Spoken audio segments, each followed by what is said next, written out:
नहमदुहु व नसल्ली अला रसूलिहिल करीम अम्मा बाद। वाज़िज़ सामीन कराम, गुज़श्ता दर्स में ज़कात का जो निसाब है उसके बारे में गुफ्तगू हो चुकी है। आम तौर पे ये ख्याल किया जाता है कि जो घर का सरबराह है ना, ज़कात सिर्फ उस पर नाज़िल है। लेकिन ये बात ये तासर बंद है कि घर के सरबराह पर ज़कात नाज़िल आती है। असल बात ये है कि ज़कात उस पर नाज़िल आती है जो साहिब निसाब है। जो क्या हो? साहिब निसाब। एक लड़के की शादी होती है, जो उसकी बीवी होती है, उस लड़की के घर वाले बाद उनका उसको जेवर देते हैं। जो लड़की के घर पर जेवर दिया वो उस लड़की की मलकियत होता है।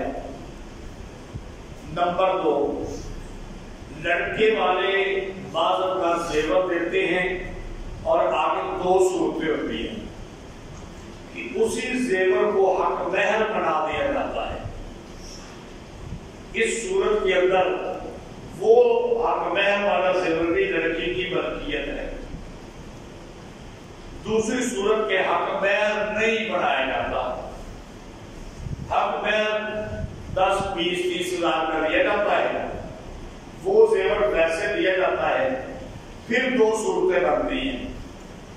एक सूरत ये होती है कि खामद बीवी को कहता है कि पहनना तो तुमने है, लेकिन मालिक मैं ही हूं, मालिक मैं ही हूं।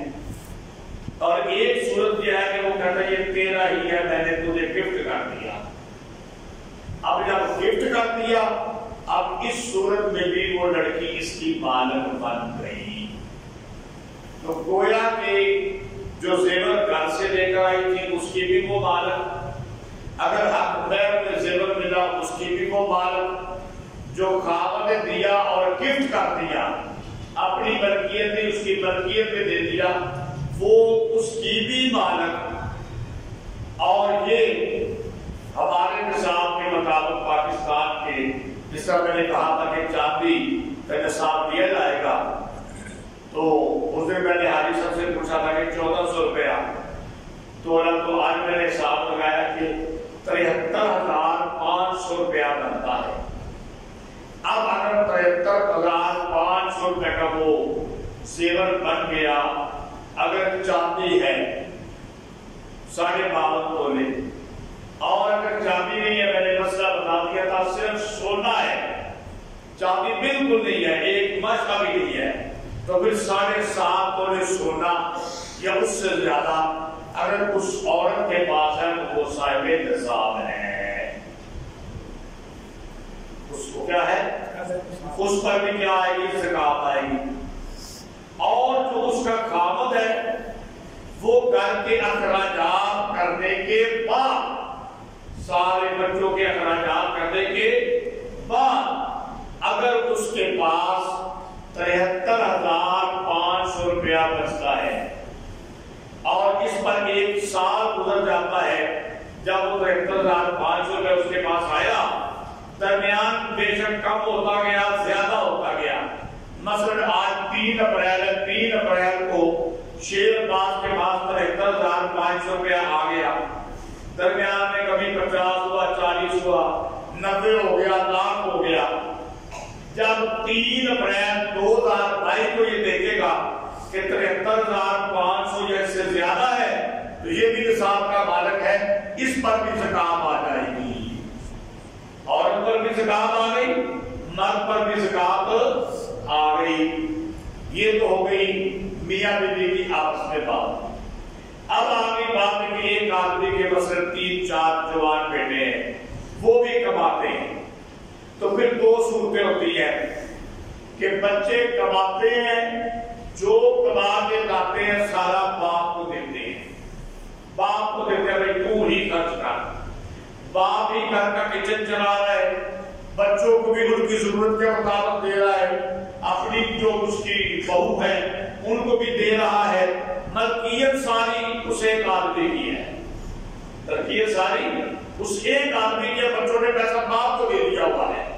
تو پھر اب اگر سارے اخراجات نکالنے کے بعد اس کے بعد 12.5 تولے چاندی کی قیمت کے پیسے ایک سال پورا ہو گیا موجود ہے تو اس پر زکات آئے گی۔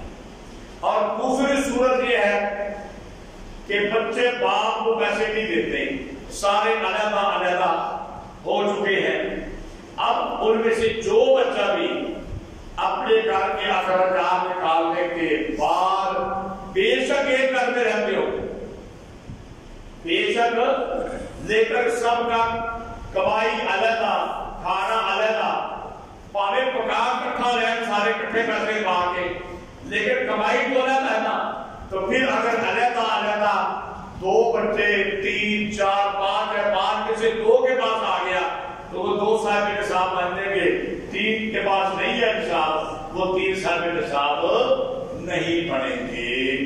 تو یہ زکات کا مسئلہ بڑی اہمیت کا حاصل ہوتا ہے۔ ابھی دکان، پلاٹ، گاڑی، اس کے بارے میں اگلے درس میں بات کروں گا۔ تو پھر بھی اگر کسی کو ضرورت پیش آئے، کیونکہ یہ بڑے پیچیدہ مسائل ہوتے ہیں، تو زکات نکالنے کے لیے آپ کا یہ خادم بھی اس مشن میں خدمت کر رہا ہے، میں بھی حاضر ہوں، میرے عزیز بھائی قاضی رکاص صاحب وہ بھی فجر کے بعد تصدیق قرآن دیتے ہیں، ہمارے موبائل نمبر بھی آپ کے پاس موجود ہے۔ تو بہتر یہ ہوتا ہے کہ اگر بات سمجھ نہیں آئی فون پہ بھی بات کر سکتے ہیں، مل کے بھی ہم سے مسئلہ پوچھ سکتے ہیں۔ اللہ تعالیٰ ہمیں توفیق عطا فرمائے۔ دعا علیہ